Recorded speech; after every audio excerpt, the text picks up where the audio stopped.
ఓం శ్రీ మహాగణాధిపతయే నమ. ఓం శ్రీ గురుభ్యో నమ. ఓం శ్రీ మహాసరస్వత్యై నమ.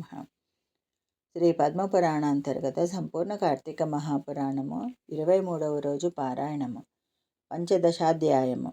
వీరభద్రుని మూర్ఛతో విరెత్తిపోయిన శివసేన పొలోమంటూ పరిగెత్తి పురహరుణ్ణి శరణు వేడింది.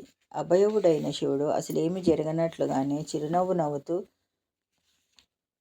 తన నందివాహనాన్ని అధిష్ఠించి రణభూమికి బయలుదేరాడు.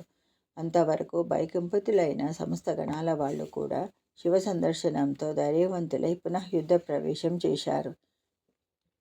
నందివాహనారూఢుడై వస్తున్న ఆ శివుణ్ణి చూడగానే కార్తీక వ్రతస్థుడిని చూసి పారిపోయే పాపాల వలె రాక్షసులంతా పారిపోసాగారు. జలంధరుడు చండీశ్వరుడితో తలపడ్డాడు. శుంభనిశుంభ కాలనేమ్యశ్వముఖ బలాహక ఖడ్గరోమ ప్రచండ గస్మరాది రాక్షస నాయకులందరూ ఒక్కొమ్మడిగా ఈశ్వరునితో తలపడ్డారు. సర్వేశ్వరుడైన శివునికి వీరేపాటి. ఆయన ఒక గండ్రగడ్డలతో ఖడ్గరోముడి శిరస్సును నరికేశాడు. బలాహకుడి తలను 2 చెక్కలుగా చేసేశాడు. పాశప్రయోగంతో గస్మరుడిని నేలకు పడగొట్టాడు. ఈ లోపల శివవాహనమైన వృషభం యొక్క కొమ్మల ఘాతాలకు అనేక మంది రాక్షసులు యమలోకానికి వెళ్ళిపోయారు. శివప్రతాపంతో చిల్లులు పడిపోయిన తన సేనాచక్రాన్ని చూసుకుంటూనే సుడులు తిరిగిపోయిన జలంధరుడు సరాసరి రుద్రుడిని తనతో యుద్ధానికి పిలిచాడు. ఆహ్వాన సూచకంగా 10 బలమైన బాణాలతో పశుపతిని గాయపరిచాడు.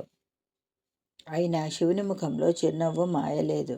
ఆ మందహాసంతోనే జలంధరుడిని, గుర్రాలని, రథాన్ని, జెండాని, రథస్సుని నరికేశాడు. రథహీనుడైన రాక్షసుడు ఒక గదను తీసుకుని గంగాధరుని మీదికి రాబోయాడు. శివుడు ఆ గదను తన బాణాలతో విరగొట్టేశాడు. నిరాయుధుడైన జలంధరుడు పిడికిలి బిగించి పినాకి పాణిపై దూకబోయాడు. ఒకే ఒక బాణంతో వాడిని 2 మైళ్ళ వెనుకకు పడేలా కొట్టాడు. ఉడురాటి శిఖామణి అయిన శివుడు అంతటితో జలంధరుడు ఈశ్వరుడు తనకంటే బలవంతుడైన గుర్తించి సర్వసమ్మోహనకరమైన గంధర్వమాయను ప్రయోగించాడు. నాదమూర్తి అయిన నటరాజు మోహితుడయ్యాడు. గంధర్వగానాలు, అప్సరనాట్యాలు, దేవగణ వాద్యఘోషలతో ఆయన సమ్మోహితుడైపోయాడు. ఆ మోహంతో ఆయన ధరించిన సమస్త ఆయుధాలు చేజారిపోయాయి. ఎప్పుడైతే మృడుడలా మోహితుడైపోయాడో తక్షణమే జలంధరుడు శుంభనిశుంభులిద్దరిని యుద్ధంలో నిలబెట్టి తాను పార్వతీ ప్రలాభంతో శివమందిరానికి బయలుదేరాడు. వెళ్లే ముందు శివస్వరూపాన్ని ఏకాగ్రంగా అవలోకించాడు. మాయ తప్ప బలం పనికిరాదని గ్రహించిన జలంధరుడు పంచముఖాలతోనూ 10 చేతులతోనూ జటలతోనూ అచ్చం శివుడు ధరించిన ఆయుధాల వంటి ఆయుధాలతోనూ ఒకానొక మాయా వృషభం మీద శివమందిరమైన పార్వతీదేవి అంతఃపురానికి బయలుదేరాడు.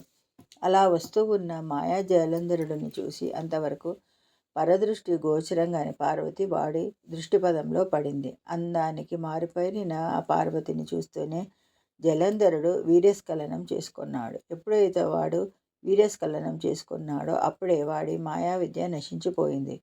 వాడు రాక్షసుడనే విషయం పార్వతికి అర్థమైపోయింది. అంతటితో ఆమె అంతర్హితయ్యై మానస సరోవర తీరాన్ని చేరి విష్ణువును ధ్యానించింది. తక్షణమే ప్రత్యక్షమయ్యాడు విష్ణువు. ప్రత్యక్షమైన విష్ణువు ఇలా చెప్పాడు: తల్లి పార్వతి, వాడు చూపించిన దారిలోనే నేను కూడా ప్రయాణించాల్సి ఉంది. దిగులు పడకు అని ఆమెను ఓదార్చాడు.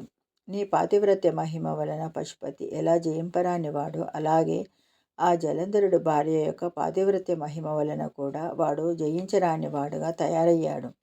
వాడు నీ పట్ల రాక్షసమాయను ప్రదర్శించినట్లే నేను వాడి ఇల్లాలి ముందు నా విష్ణుమాయను ప్రయోగిస్తాను అని చెప్పి రాక్షసలోకానికి బయలుదేరాడు విష్ణువు.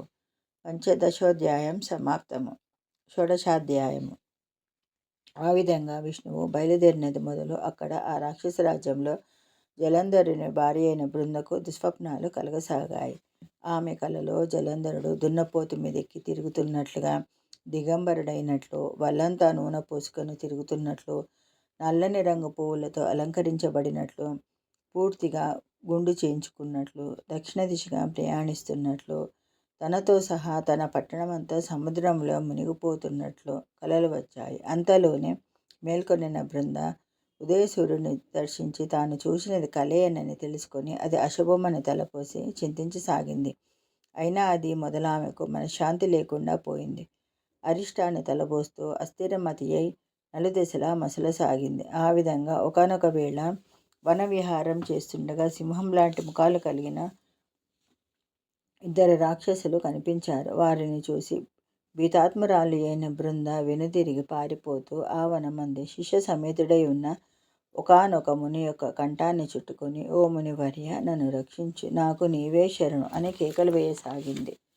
అప్పుడు ఆ ముని భయగ్రస్తైన ఆమెను వెన్నంటి వస్తున్న రాక్షసుల్ని చూసి ఒక్క హుంకార మాత్రం చేత ఆ రాక్షసులు పారిపోయేలా చేశాడు. అంతటితో ధైర్యం చేజెక్కిన బృంద ఆ మునికి దండవత్తుగా ప్రణమిల్లి, ఓ ఋషీంద్ర, ఈ గండం నుండి నన్ను కాపాడిన దయాళుడవు గనుక నేను నా సంశయాలను కొన్నింటిని మీ ముందుంచుతున్నాను. నా భర్త అయిన జలేందరుడు ఈశ్వరునితో యుద్ధానికి వెళ్ళాడు. అక్కడ ఆయన పరిస్థితి ఎలా ఉందో దయచేసి నాకు తెలియజేయి అని ప్రార్థించింది. కరుణాకరమైన దృష్టిలను ప్రసరిస్తూ ఆ ఋషి ఆకాశం వంక చూశాడు. వెంటనే ఆ 2 వానరులు వచ్చారు. మునివారికి కనుబొమ్మలతోనే కర్తవ్యాన్ని ఆజ్ఞాపించాడు.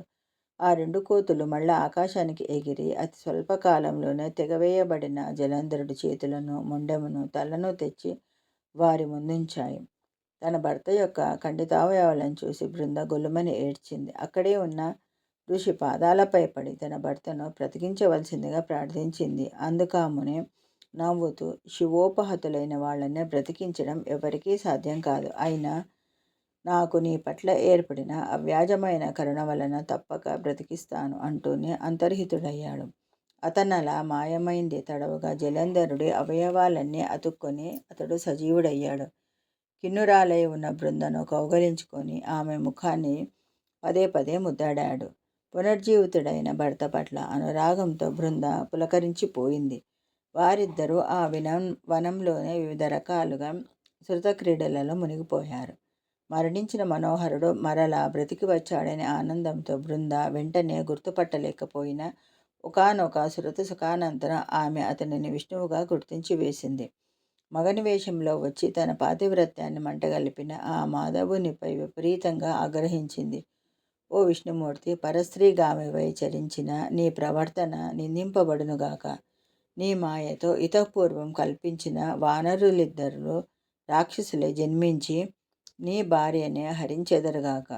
నువ్వు భార్యా వియోగ దుఃఖితుడవై నీ శిష్యుడైన ఆదిశేషునితో సహితుడవై అడవులలో పడి తిరుగుతూ వానర సహాయమే గతి అయిన వాడివి అగుదువుగాక అని శపించి తననభిలషిస్తూ చేరువవుతున్న శ్రీహరి నుండి తప్పుకొని అగ్నిని కల్పించుకొని అందులో పడి బూడిదైపోయింది.